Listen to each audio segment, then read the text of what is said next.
Беспилотные технологии сегодня играют ключевую роль не только в сфере безопасности, но и в других направлениях деятельности. К примеру, в сельском хозяйстве, картографии и мониторинге окружающей среды.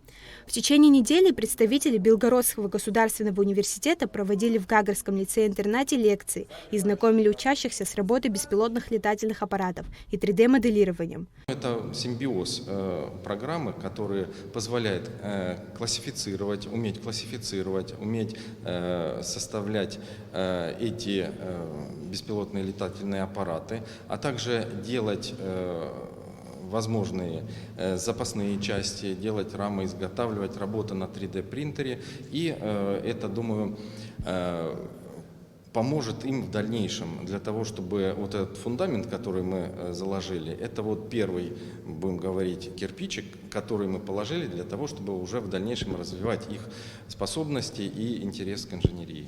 Развитие у наших учащихся Республики Абхазия инженерной мысли, моделирования, безусловно, это залог к будущим профессиям, нужным для нашей страны. Это инженеры, это проектировщики, это новаторы, это изобретатели. Мы очень рассчитываем на то, что среди наших учащихся появятся именно такие специалисты.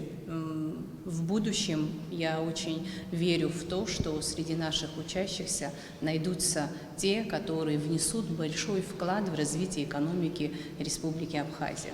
Учащиеся с энтузиазмом восприняли дополнительные занятия. Их обучали управлению беспилотными устройствами и их сборке. Помимо теории, они проходили и практику, однако в связи с плохими погодными условиями было решено заменить реальный мир на симулятор. Меня обучали аэродинамике, также сборке дронов, также теории и управления ими. Больше всего мне понравилась отрасль термоаэродинамики, так как там было больше всего рассказано про строение дронов и как они могут вести себя и разновидности их. Мне очень, на самом деле, понравилось 3D-моделирование. Это было очень интересно. На деле я и сам собрал один дрон в 3D-моделировании. Было очень увлекательно. Взаимодействие Белгородского государственного университета с лицеем продолжится. Образовательные интенсивы будут организованы и для учащихся других образовательных учреждений республики. Ирина Богателия, Давид Хашик, Абхазское телевидение.